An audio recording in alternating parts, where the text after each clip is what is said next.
Goeiemôre geliefde broers en susters en baie hartlik welkom in ons erediens vanoggend. Ook aan besoekers wat vandag hier by ons is, hartlik welkom aan elkeen van u. En wat 'n wonderlike voorreg het ons nie vandag om nie net in die huis van die Here saam te mag wees nie, maar opnuut ook weer hier by die nagmaaltafel verseker te word van God se liefde vir ons elke dag, van God se beskerming in ons lewens elke dag. En dan natuurlik God se versorging wat vir ons onmisbaar is in ons lewens elke dag. Dit is hierdie erediens vier ons dan ook Pinkster Sondag. Dit is daardie dag wat ons vier wanneer ons terugdink aan die uitstorting van die Heilige Gees. En die geweldige groot impak wat die Heilige Gees op elkeen van ons se lewens elke dag het. En dan natuurlik ook vertrou aan ons jaartema daarbey aan te sluit dat die Heilige Gees is vir ons daardie uitasem moment in ons lewens. Mag hierdie erediens dan ook vir ons tot soveel troos en bemoediging bring vir ons lewens vir elke dag. Maar mag dit ook strek tot eer en verheerliking van God se naam. Kom ons raak vanoggend net vir 'n oomblik stil. Dink in ons stil gebede daaraan hoe groot God in ons lewens is.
Wie oorwin, sal ek die ete gee van die boom van die lewe, wat in die paradys van God staan. Geliefde broers en susters, genade en vrede vir u, van hom wat is, en wat was, en wat kom, en van die 7 geeste voor sy troon, en van Christus Jesus, die geloofwaardige getuie, die eerste wat uit die dood opgestaan het, die eerste oor die konings van die aarde. Amen. Amen.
apostels in die Nuwe Testament.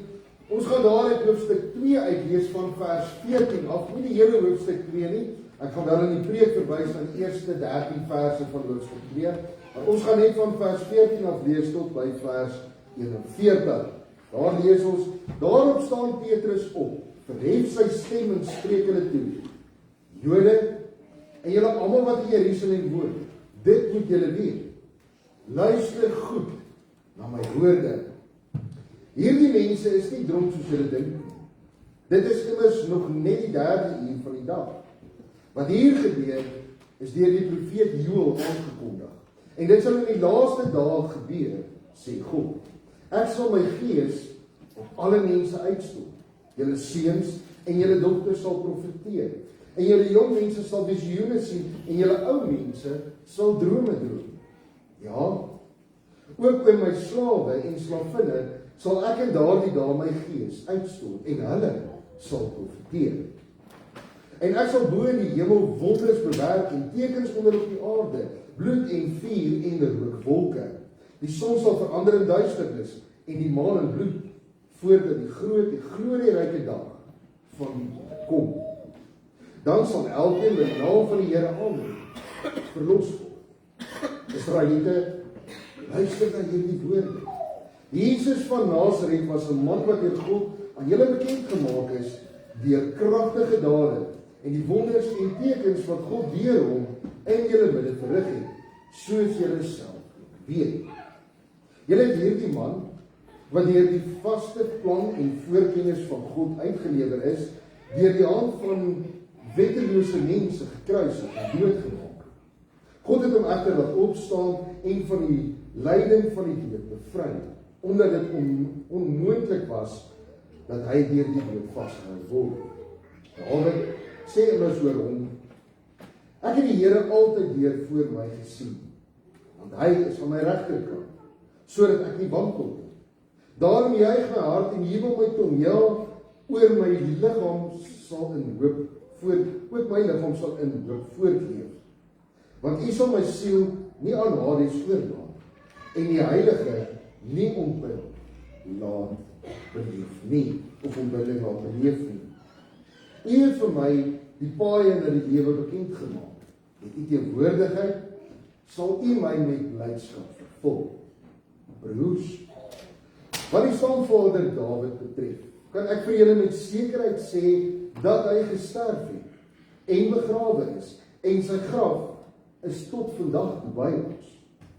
Omdat hy 'n profeet was, weet hy dat God met 'n eed aan hom beloof het iemand van sy nasate op sy troon te plaas. Het hy in vooruitskouing oor die opstanding van Christus gesê, hy is nog aan Hades oorgelaat, nog het sy liggaam op en beleef. God het hierdie Jesus laat opstaan. Daarvoor, soos almal getuies. Nadat hy in die regterhand van God verhoog is en die belofte van die Heilige Gees van die Vader ontvang het, het hy die Gees uitgestort. En dit is wat jy sien en hoor. Dawid het immers nie na die hemel opgevaar nie, maar sy self, die Here het vir my Here gesê, sit aan my regterhand, totdat ek jou vyande 'n voetbank vir jou voete gemaak het. Laat die hele huis van Israel dan verseker weet dat God hom Here en Christus gemaak het. Hierdie Jesus wat julle gekruisig het. Toe hulle dit hoor, is hulle diep in die hart getref en het vir Petrus en die ander apostels gevra, wat moet ons doen, broers? Petrus antwoord hulle, bekeer julle en laat elkeen van julle in die naam van Jesus Christus tot vergewing van julle sondes gedoop word. Julle sal die Heilige Gees as gave ontvang. Want die belofte is bedoel vir julle en ook vir julle kinders en vir almal wat daar ver, almal wat die Here ons God te ontmoet. Met nog baie ander woorde het hy getuig en hulle aangespoor, laat julle uit hierdie korrupte geslag red. Diegene wat sy boodskap aangeneem het, is gedoop. Daardie dag is ongeveer 3000 mense toegevoeg. Ons lees dit tot sover, geliefde broers en susters. Die Here Jesus self sê dat waarlik gelukkig is hulle wat die woord van God hoor dit ook onderrig.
Christus, 'n vriend van my, vertel die baie oulike verhaaltjie van 'n vlermuis wat eendag in 'n grot ingevlieg het.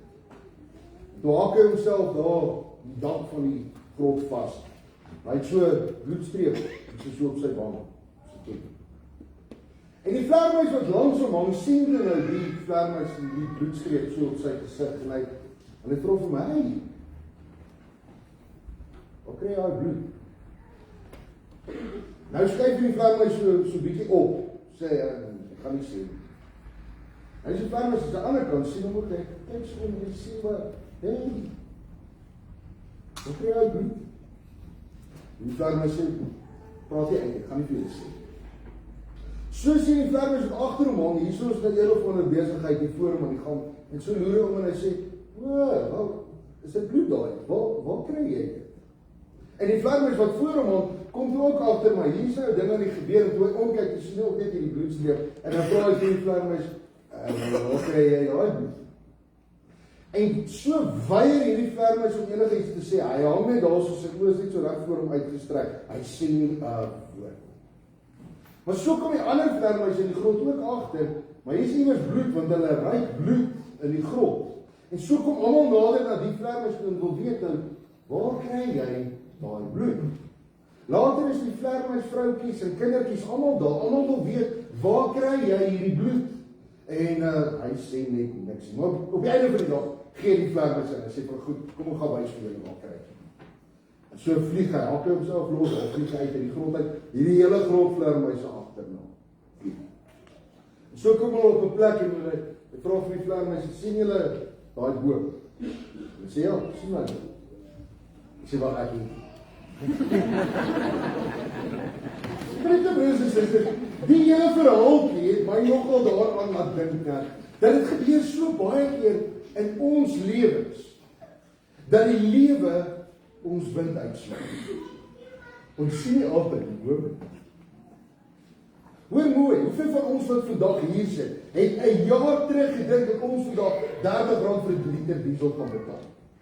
Ek het nie daai bome gesien nie. Dink ook julle nie.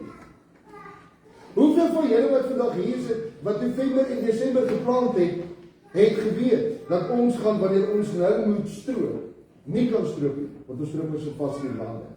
Het nie daai boek nie.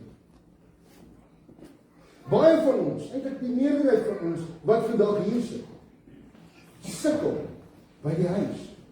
Want die ekonomie daar buite, het ons wil nie uitgesluit. Dit is nie net. Jy sien geliefde broers en susters, daar is so baie van ons wat vandag hier sit. Wat nooit toe jou kindertjies klein was, ooit gedink het, dat wanneer hulle gaan groter word, wil hulle trou. Wanneer hulle gaan groter word, gaan ek sukkel met hulle. Jy het daai boom gesien. Jou huwelik het ook nie daai boom van ontroue of gewoonheid van 'n spontane verbrokkening gesien. Inteendeel, huwelik is nie nooit daai boom. Het jy ooit gedink dat jy in die boom van eensaamheid gaan vasvang? Het jy al ooit daaraan gedink dat jy eendag 'n geliefde aan die dood gaan afstaan en dat jy die boom van hartseer en van verlange gaan tref? Ons sien daardie bome. En wanneer ons hulle tref, dan los dit ons met so bloedstreep in die gesig. Los ons stukke te neergeleg. Maar ten minste weet ons waar is daardie bome. Ten minste kan ons verander gaan wys van daardie bome. Met lewenservaring kom ons by 'n punt dat ons verander en kan sê, kyk uit, pas op vir daardie boom. Want daai boom tref jou baie hard. Maar dan geliefde broers en susters, wil ek nie praat oor daai boom nie. Vandag wil ek praat oor die een boom waaroor ons eintlik nooit praat nie, waaroor ons eintlik nooit iets wil sê. En dis wanneer ons in ons geestelike lewe ons wind uitgeslaan word. Dis wanneer ons in ons geestelike lewe op 'n pad begin beweeg waaroor ek liewer niks wil sê nie. Dit gebeur nooit in die openbaar.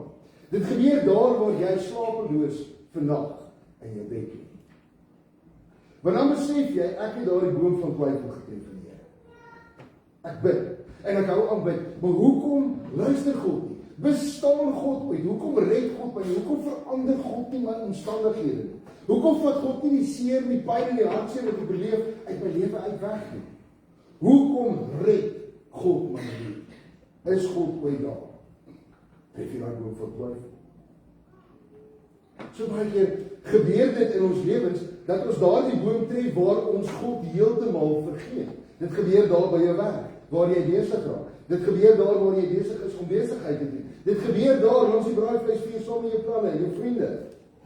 Dit gebeur so maklik dat ons van God en die teenwoordigheid van God in ons lewens elke oomblik van die dag vergeet. En dan kruisig ek eintlik weer die Here Jesus Christus. Wanneer ek van God vergeet. Ek kruisig die Here Jesus Christus elke keer wanneer ek my eie selfsug en my eie selfsugtige begeertes verkies oor die Here Jesus se liefde. Ek kruisig die Here Jesus Christus elke keer wanneer ek ander moeke en hulle wind uitslaan met my woorde, met my kinderstories en eintlik God se beeld in hulle kruisig. Ek kruisig die Here Jesus Christus elke keer wanneer ek dink dat ek my eie lewe kan beheer en beter beheer as wat God dit kan doen. En God eintlik net uitskuif in die periferie van my eie besige skedule. En dan leef ek rond in my bed. En dan besef ek het daardie boom van skuldgevoelens getref. Goed wat ek gedoen het, foute wat ek gemaak het in die verlede. Hoe kan God my tog ooit vergeet? Ons tref daardie boom. Ons sien nie daardie bome nie. En dit los ons ook met 'n bloedstreep in die gesig agter. En dit bring my dan juis by ons teksgedeelte van vandag. Hier in Handelinge 2 gaan dit oor die uitstorting van die Heilige Gees. Nou, in vers 1 tot 13 lees ons, dis nou 10 dae na Jesus se hemelvaart. Die disippels het daar Jesus se hemelvaart gaan wegkry, daar binne in 'n kamer, trek venster toegemaak, deure toegemaak. Daar sit hulle vreesbevange, onseker oor die toekoms vir hulle gaan in. En die volgende oomblik bars die Heilige Gees in daardie vertrek in. En die Heilige Gees is soos 'n stormwind binne in daardie vertrek. Ons lees daar in Handelinge 2 van vers 1 tot by vers 13.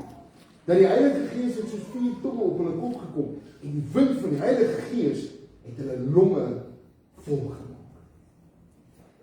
En die volgende oomblik, toe storm hulle by daardie vertrek uit, gevul met die Heilige Gees. En gevul met die Heilige Gees begin verkondig hulle die evangelie van Jesus Christus. Van die een oomblik bang, teruggetrokke, weggryperig, verander hulle in hierdie luidrigtige mense wat verkondig. En dan lees ons daar, hulle verkondig in 'n verskeidenheid van tale. En hoor mooi, die tale wat hulle gepraat het, was nie vreemde brabbeltale wat niemand verstaan het nie. Lukas vertel vir ons hier in Handelinge, die tale wat hulle gepraat het, was bekende, erkende tale. Die Jode het van reg oor die wêreld afgekom. En baie van hierdie vroom toegewyde Jode was juis in Jerusalem vir die feeste wat daar gevier is. Baie van hulle het gebly in Jerusalem, maar hulle het ander tale gepraat. Hulle het nie almal Aramees gepraat. En hier bars die disippels, die apostels uit daardie vertrek uit. En dit waarvan hulle vol is, van die Heilige Gees, begin asem hulle uit. Dat soos ons lees in vers 41, ongeveer 3000 mense wat daar staan. Luister. Hulle asem die evangelie van Jesus Christus uit onder die leiding van die Heilige Gees. Want die Heilige Gees het leer gevat van hulle lewens. Maar tussen al hierdie mense is daar mos iemand wat sal vra. En wat gaan aan met julle? Julle dronk. En dan staan Petrus op. En Petrus lewer die heel eerste Christelike preek wat nog ooit gelewer is. Hierdie preek wat ons vanoggend saam gelees het, van vers 14 af tot by vers 40. Dis hierdie selfde Petrus vir wie die Here Jesus gesê het voor die haankraai, gaan jy my 3 keer verloor. En waarop Petrus dan gereageer het, nee, sal nooit gebeur. Maar hy het nie daai boom gesien. Hy volstoom in daai boom vasgevlieg en hy het saam met die ander apostels in daardie vertrek gesit met 'n bloedstreep op sy gesig, want ek het die Here Jesus Christus verloor. Want toe die Heilige Gees in hom invaar, is daardie skuldgevoelens, daardie sonde, daardie verwyte is uit hom uit. En hier staan hy op en hy preek. En hy sê vir daardie nagenoeg 3000 mense wat daar staan, hierdie mense is hoegenaamd nie dronk. En dan begin vertel hy vir hierdie Jode wat eintlik hier aan die gebeur is. Soos ons lees in vers 33, sê hy, hulle is gevul met die Heilige Gees, maar waar kom die Heilige Gees vandaan? En dan haal hy dit aan uit die Jode se Bybel uit. Profeet Joël, daar hoofstuk 2. Dan sê hy spesifiek hierso van vers 17 af.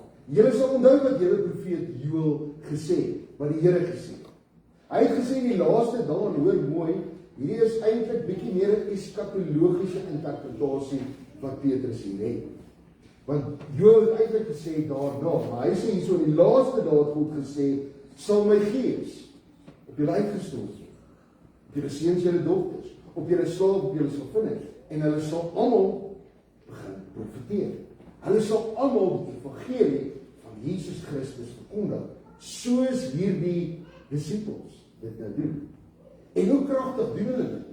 Want hulle is Galileërs, ongeletterd, ongeskoold, op geen manier enige vorm van linguïste wat taalkenners is nie. En hier kom hulle praat 'n taal wat hulle nie by magte is om te doen nie. Die ingryping van die Heilige Gees was so kragtig geweest daardie dag daar. En dis voorspel deur die profeet Joël. Petrus gaan aan met sy preek. Hy vra vir hierdie Jode, julle Bybel het gesê dit sal gebeur. Ons het vasgevang. Hier is ons. Dit het 'n werklikheid geword wat God gesê gaan gebeur. En dan begin praat hy oor die Here Jesus Christus. Wie is Jesus van Nasaret? Hy sê dat hy is die gesalfde van God. Hy is die Messias. Die een wat God beloof het, sal kom volgens sy eie geskrifte. Maar tog was dit 'n hele wat om deur wettelose mense, soos ons hierso lees, laat doodmaak. Julle wou die gesalfde van God, die Messias van God en sy boodskap versloon. Julle het hom geken. Hy het hier opgetree tussen ons. Kragtige dade gedoen. Wonderwerke verrig. Hy het julle geleer wat God se wil is. Maar tog het julle doodgemaak. Maar dan gaan hy aan met wat die evangelie boodskap is. Die dood kon hom nie vashou. God het hom weer uit die dood laat opstaan. En weer eens haal hy aan uit die Hebreëse geskrifte, Psalm 16, wat hy hier aan ons sê, maar Dawid praat self hierso. Dan praat Dawid eintlik vir homself as ons die Psalm lees, maar dan sê hy nee. Ons moet 'n bietjie 'n rabbiniese eksegese gaan doen op hierdie gedeelte. Dawid is eintlik 'n profeet, en dan sê hierdie profeet dat my liggaam sal nie aan ontbinding blootgestel word. Ek sal nie in die graf bly. En hy verwys na homself omdat Dawid se graf is daar. Hy verwys vooruit na Jesus Christus wat deur God se krag uit die dood uit sal opstaan. Hy verwys na Jesus se hemelvaart. Waar hy Psalm 110 aan. Spesifiek vers 1 daar, as hy sê, en die Here het vir my gesê, Here, kom sit aan my regterhand. En hy het nie verwys na Dawid nie. Dawid het nie opgevaar nie. God, Jesus Christus, het opgevaar en hy sit in die regterhand van God. En dan kom die klimaks van sy hele preek in vers 36. Dan sê hy hierso, laat die hele huis van Israel dan verseker weet dat God hom Here en Christus gemaak het. En dan voeg hy by hierdie einde, hierdie Jesus wat julle laat kruisig. Geliefde broers en susters, op daardie oomblik besef jy die dood.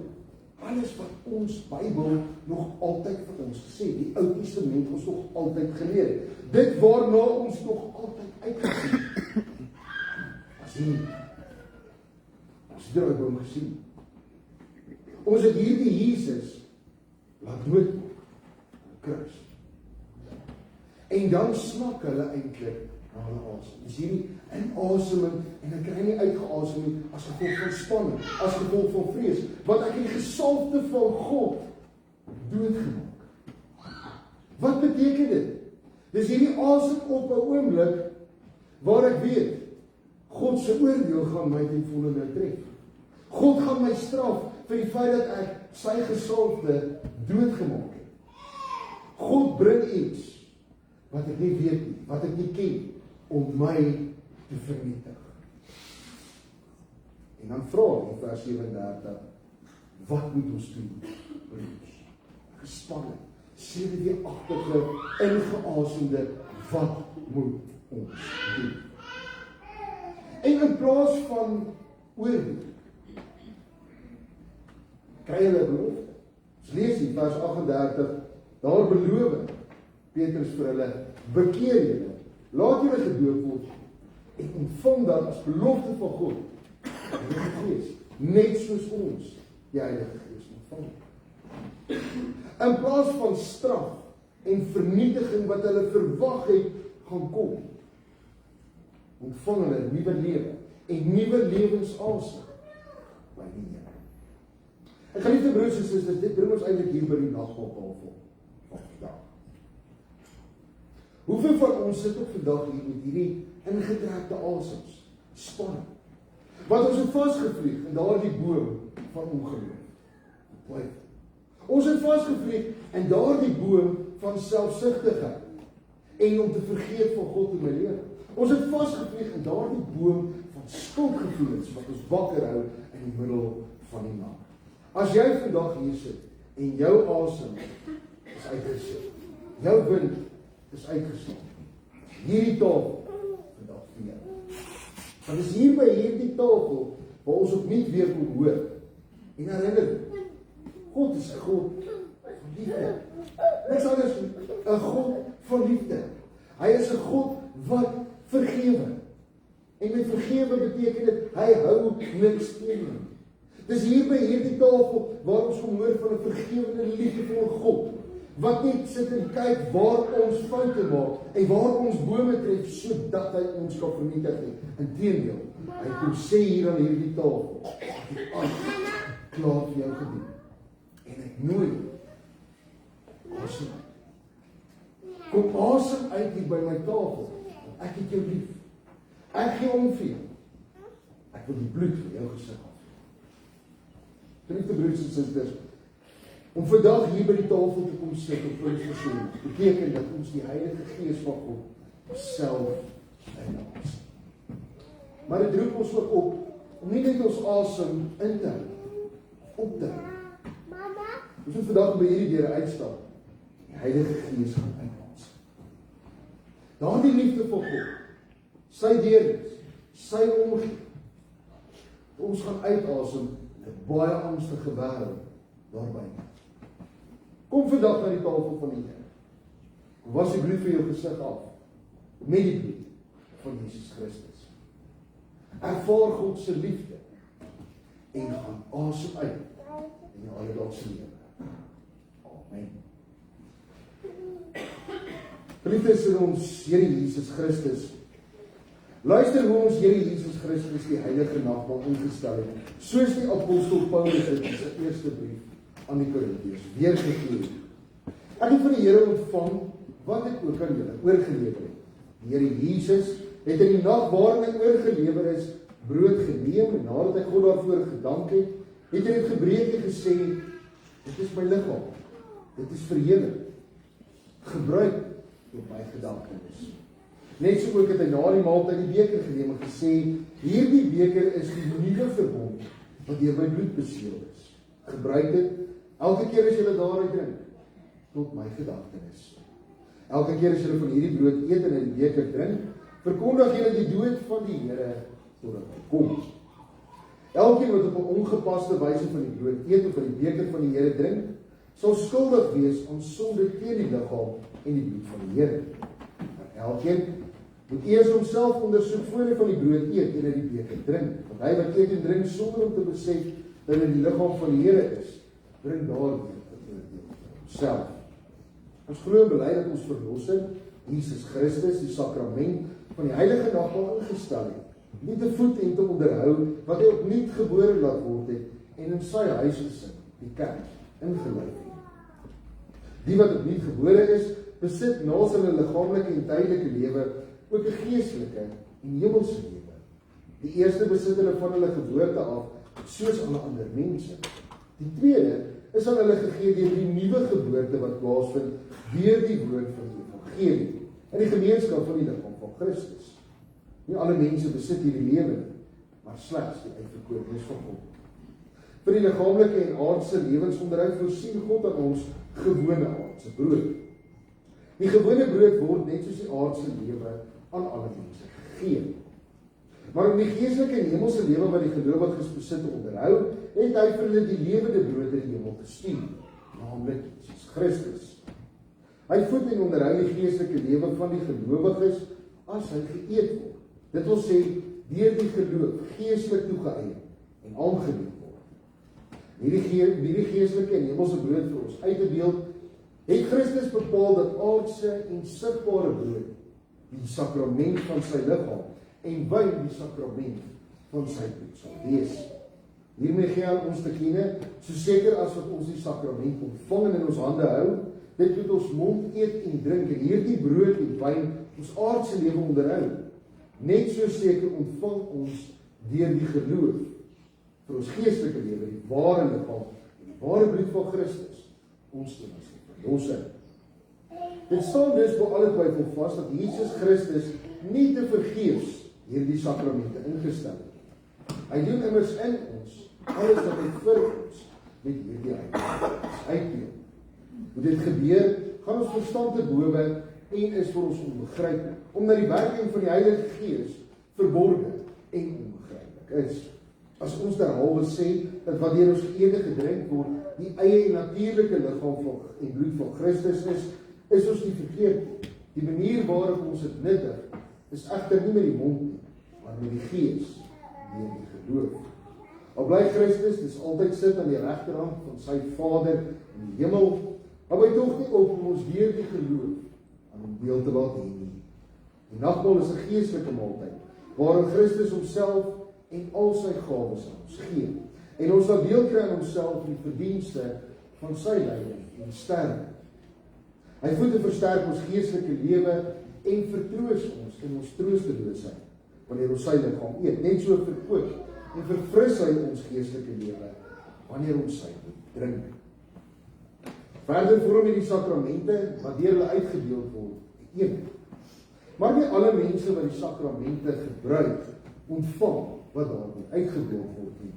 'n Goddelose en ongelowige mens ontvang wel die tekens, maar nie wat daardeur uitgedeel word nie, en so bring hy op sy oordeel oor hom of haarself.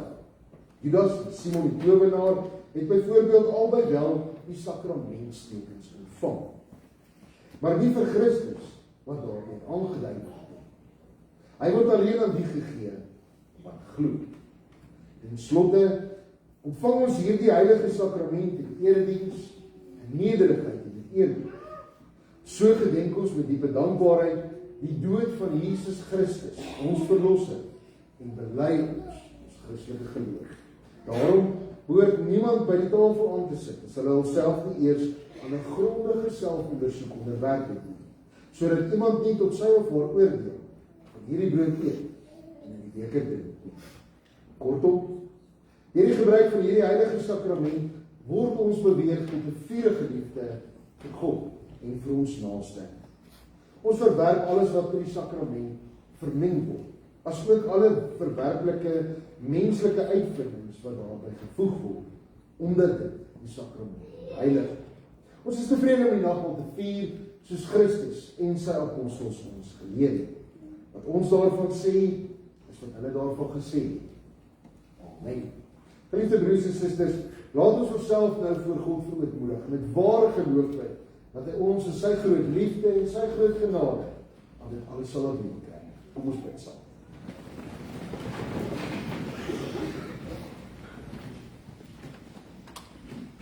Here onse Here, hoe kan ons nog ooit in mensetaal U genoeg dank vir die liefde, die goedheid, die omgee en die onbeskryflike groot genade? Here, hoe kan ons nog ooit in mensetaal na U toe kom en aan U kom verduidelik hoe belangrik U in ons lewens is? Here, dis U wat vir ons die lewensasem gee.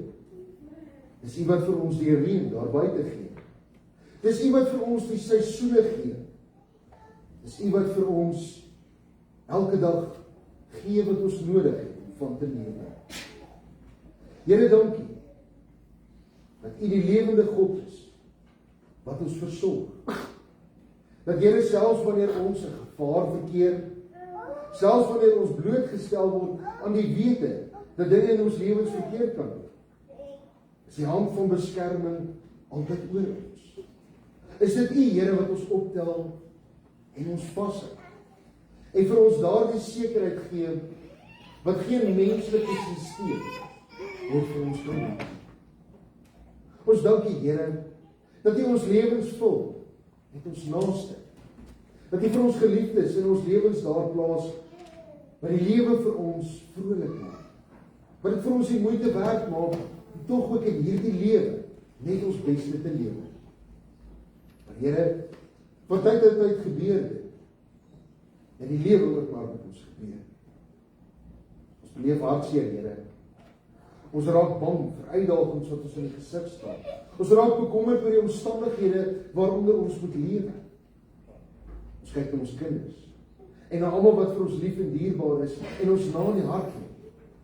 En dan wonder ons, Here, soos die digter van Psalm 121, waar sal daar tog vir ons hulp vandaan kom?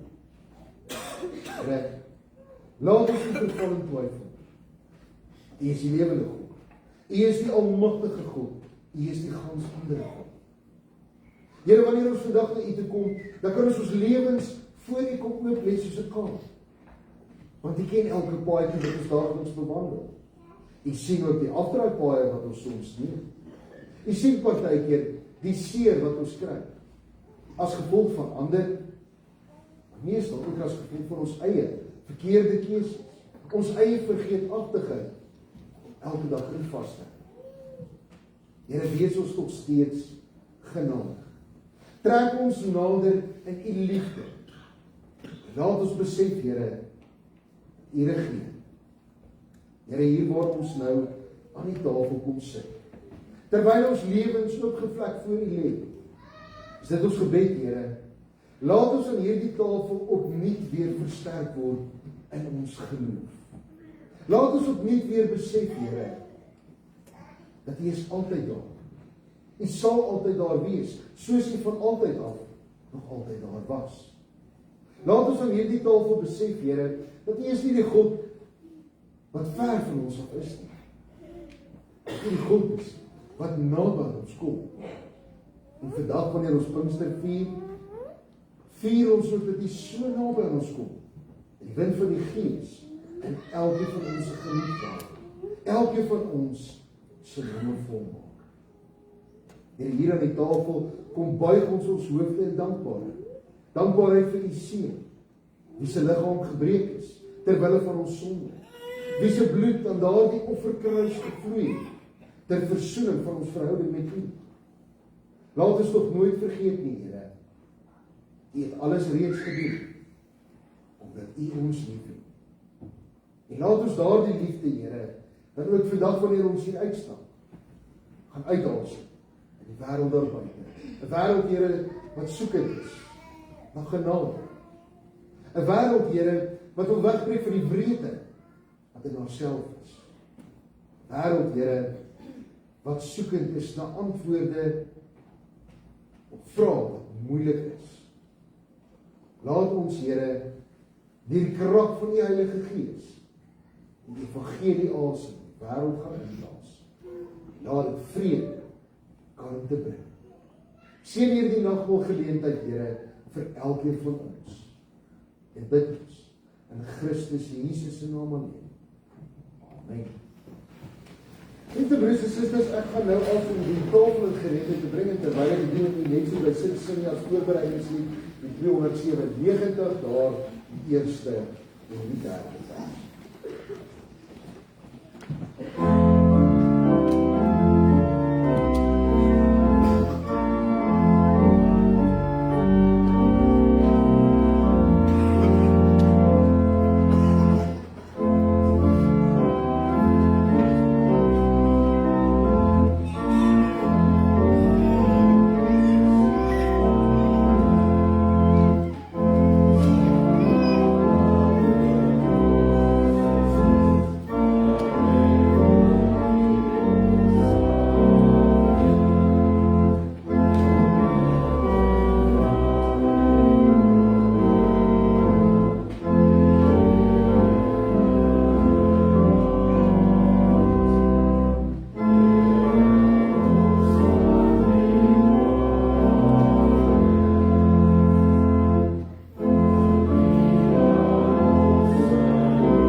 Verwagtinge van die brood en die wyn as sodanig koester nie, maar ons in die geloof op Christus Jesus rig, wat in die hemel is, waar hy as ons voorspraak in die regterhand van sy hemelse Vader optree, en waarin die betrokke geloofsartikel ons ook. Ons ook nie daaraan twyfel nie, dat ons lewe net so werklik deur bemiddeling van die Heilige Gees met Christus se liggaam gevoed en verkoop word, as wat ons by hierdie gedenkmaal die brood en die wyn eet en drink. Vriende, broers en susters, namens die kerkraad nooi ek vanoggend alle beleidende lidmate van ons gemeente uit om aan die tafel van die Here te kom aansit. Ek nooi ook beleidende lidmate van ander gemeentes van ons kerk om te kom aansit aan die tafel van die Here, en so ook lidmate van ander kerke wat dieselfde belydenis grondslag as die van die Nederduits-hervormde Kerk van Afrika hier, die tafel van die Here aan te sit en gevoed te word. Mits jy natuurlik dat ek 'n voorreg in die eie gemeente of in die eie kerk om dit te doen. Broers en susters, ek wil graag net 'n praktiese reëling tref. Tydens ons tweede tafel sal ons lidmate wat as gevolg van omstandighede nie aan die tafel kan aansit nie en banke bedien, kan ek dalk net by wyse van 'n hand opsteek sien wie in die banke bedien wil word.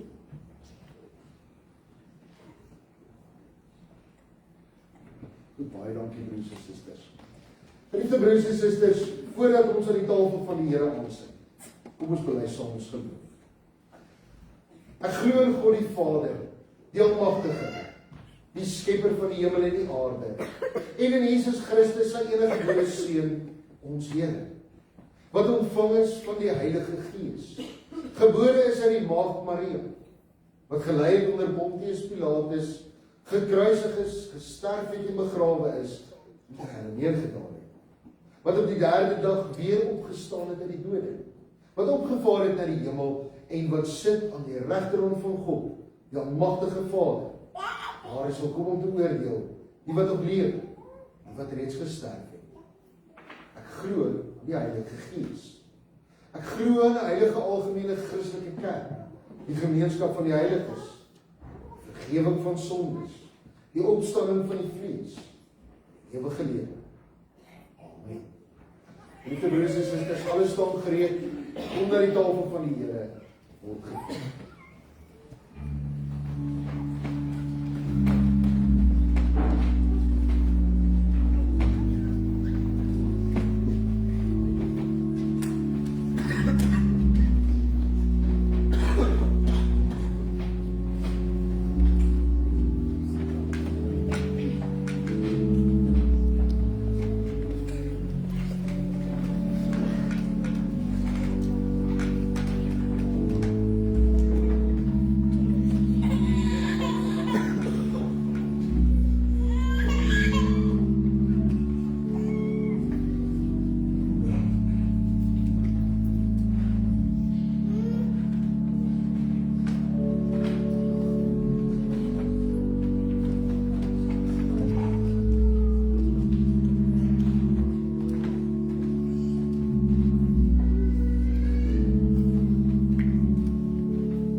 Die brood wat ons breek is ons gemeenskap in die liggaam van Christus. Neem dit, eet dit, en doen dit tot sy gedagtenis.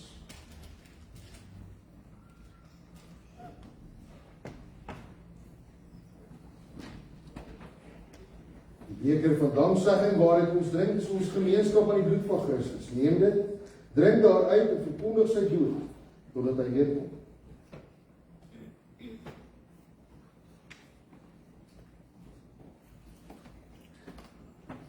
Heilige Gees, Heilige God, U troos ons in ons diepste nood. U het uitgegaan van Vader Seun om ons te lei, om ons te steun. Heilige Gees, Heilige God.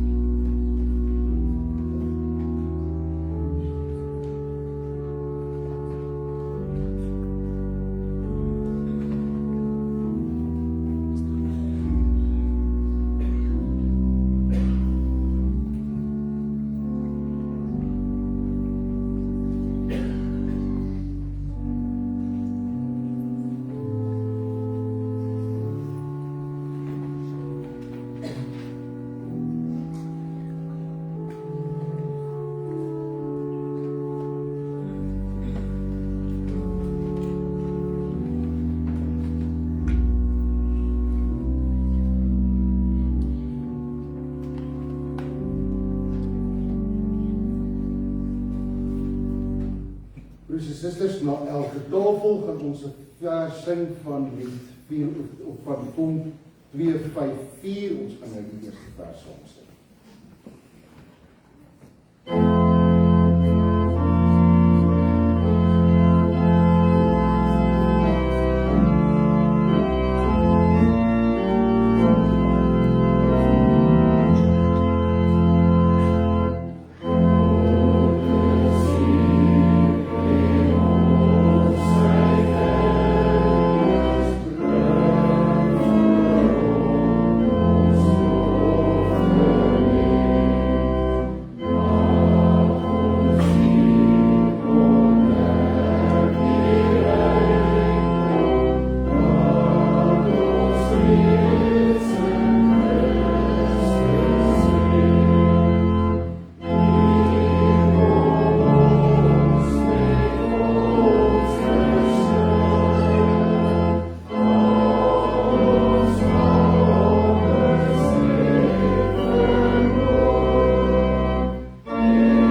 gemeente, die Here voed elkeen van ons op sy tyd.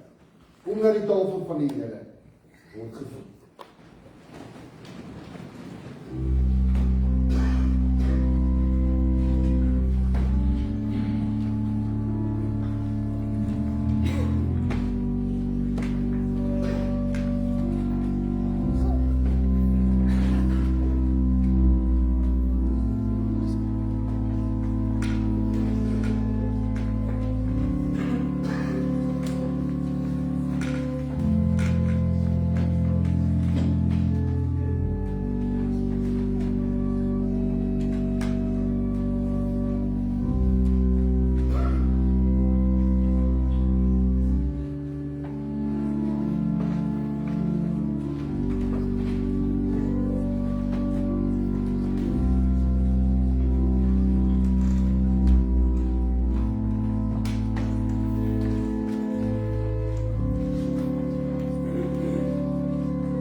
Die brood wat ons breek is ons gemeenskap aan die liggaam van Christus. Neem dit, eet dit en doen dit tot sy gedagtenis.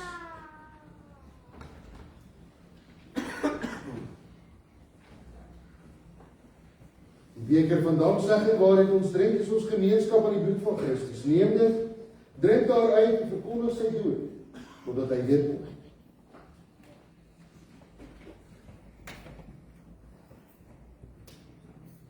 Heilige Gees, Heilige God, laat ons al meer gehoorsaam word. Gee ons meer liefde vir U woord, ons almal wat aan God behoort. Heilige Gees, Heilige God.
Broers en susters, ons sit in die tweede vers van Vorm 2:5.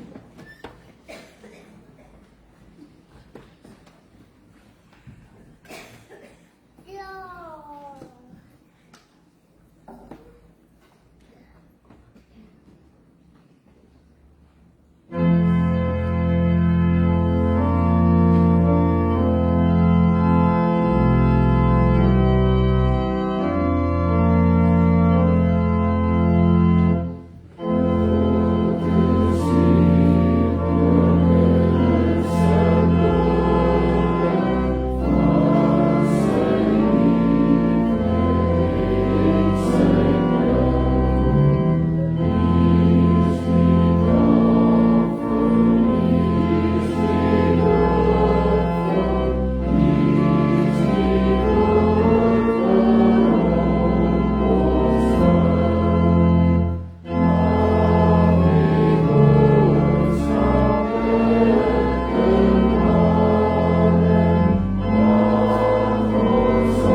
gemeente, kom na die tafel van die Here.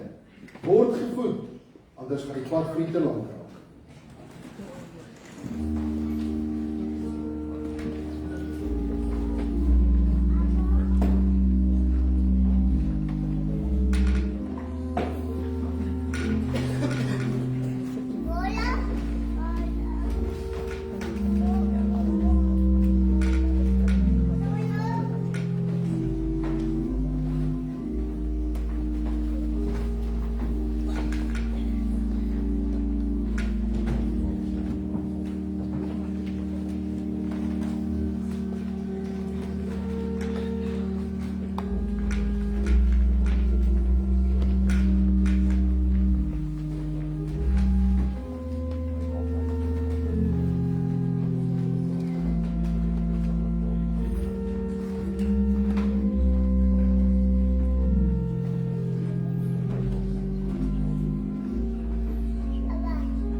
Die brood wat ons breek is ons gemeenskap aan die liggaam van Christus. Neem dit, eet dit en doen dit tot sy gedagtenis.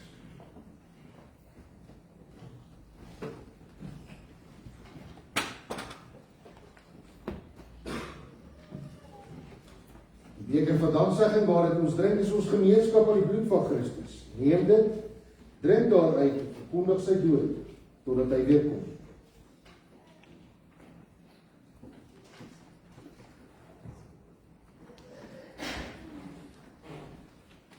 Heilige Gees, Heilige God, laat leef ons die groot gebod. Maak ons in liefde eensgesind, loyaal steeds aan mekaar verbind. Heilige Gees, Heilige God.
Broers en susters, ons sing die derde vers van Vonk 254.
Geliefde broers en susters, alles staan gereed, kom na die tafel van die Here, word gevoed.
Die brood wat ons breek is ons gemeenskap aan die liggaam van Christus. Neem dit, eet dit, doen dit op sy gedagtenis.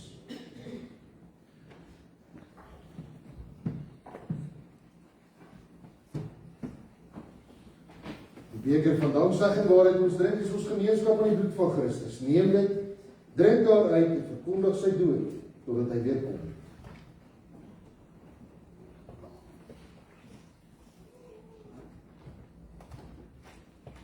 Heilige Gees, U bou 'n tempel, deur die woord wat kragtig werk. U lei mense tot bekering, bou so wêreldwyd U kerk.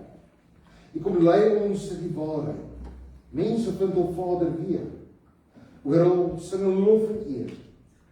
Hulle loof U in alle tale. Halleluja, loof die Heer, loof die Heer, halleluja.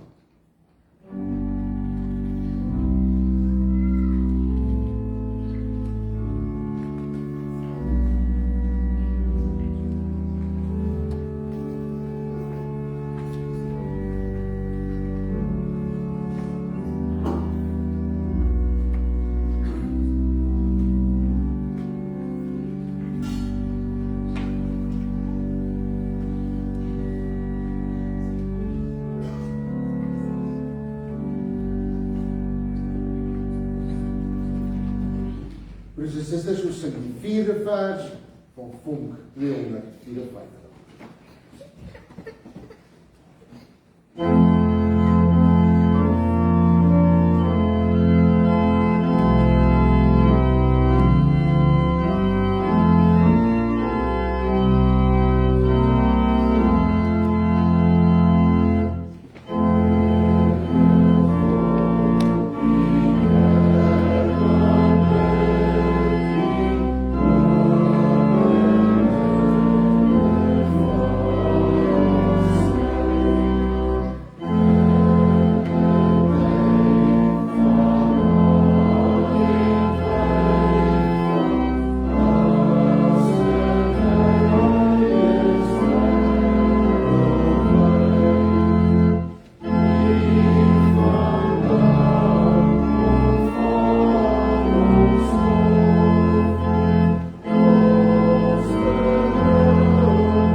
Geliefde broers en susters, die Here sit net die beste vir ons voor. Kom na die tafel van die Here en smaak God se liefde.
Die brood wat ons breek is ons gemeenskap aan die liggaam van Christus. Neem dit, eet dit, en dit op sy gedagtenis.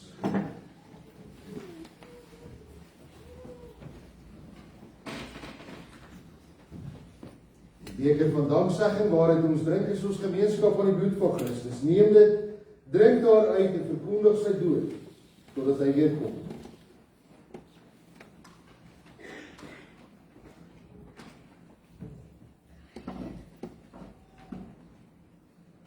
Heilige Gees, ons gids tot lewe, bring ons in die waarheid saam, dan vereer ons Gods kinders, heerlik, hartlik, saam, Vader naam. Maak ons vry van elke dwaling, vry van alle valse leer, een in Christus, in ons leer. Ons sing saam ons lofgesange, God die enig, U die eer, Halleluja, loof die Heer.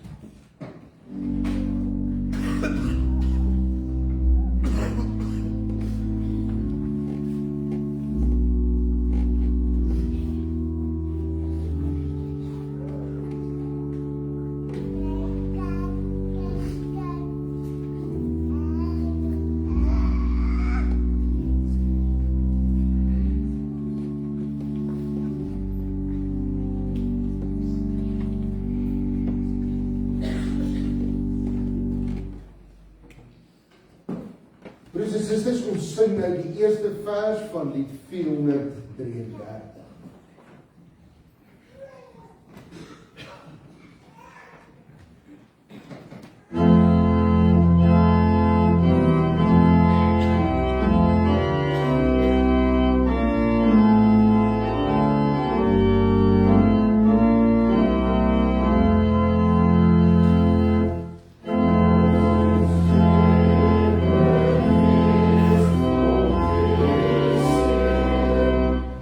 Thank you.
Die brood wat ons breek is ons gemeenskap aan die liggaam van Christus.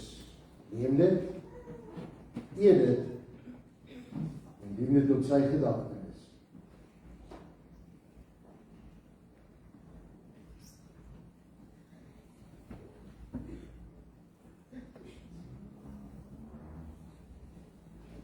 Die beker van danksegging waaruit ons drink is ons gemeenskap aan die bloed van Christus. Neem dit, drink daaruit en verkondig sy dood. Totdat hy weer kom.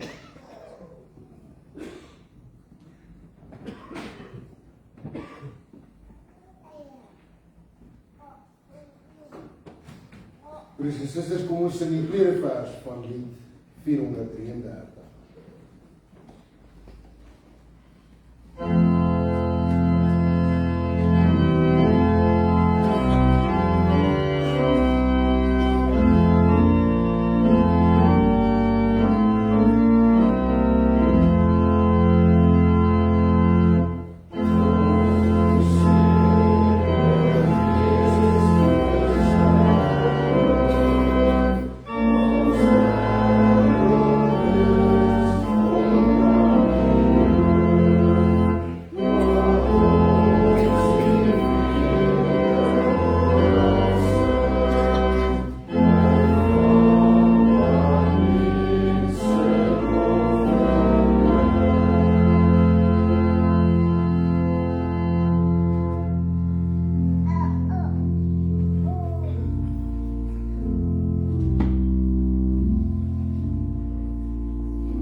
Geliefdes in ons Here Jesus Christus, aangesien die Here ons nou in sy tafel gevoed en verryk het, kan ons almal saam in dankbaarheid die naam van die Here loof. Kom ons staan en dan spreek elkeen soos volgens sy woord. Ek wil die Here loof. Met alles wat in my is, wil ek sy heilige naam loof. Ek wil die Here loof en nie een van sy weldade vergeet nie. Dit is hy wat al my sonde vergewe, wat al my siekte genees, wat my red van die graf en my met liefde en ontferming kroon. Barmhartig en genadig is die Here, lankmoedig en vol liefde. Hy sal ons sonde nie bly toereken en nie vir ewig toornig bly nie. Hy handel met ons nie volgens ons sondes nie, vergeld ons nie vir ons ongeregtighede nie. Want so groot as die afstand tussen hemel en aarde is, so groot is sy liefde vir die wat hom dien. So ver as die ooste van die weste af is, so ver verwyder ons oortredinge van ons af. Soos 'n vader hom ontferm oor sy kinders, so ontferm die Here hom, die wat hom dien. Hy het sy eie seun nie gespaar nie, maar oorgelewer om ons almal te red. Sal hy ons dan nie saam met hom al die ander dinge skenk nie? Maar God bewys vir ons liefde, sy liefde vir ons juis hierin, dat Christus vir ons gesterf het toe ons nog sondaars was.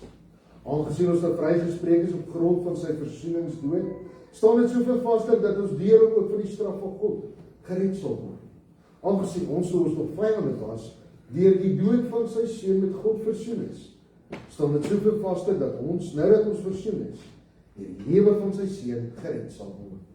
Daarom sal ek met my mond en hart die Here loof, van nou af tot in ewigheid. Amen.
Van die seën van die Here, gaan in sy vrede. Die genade van ons Here Jesus Christus, die liefde van God en die gemeenskap van die Heilige Gees sal by elkeen wees en bly. Amen.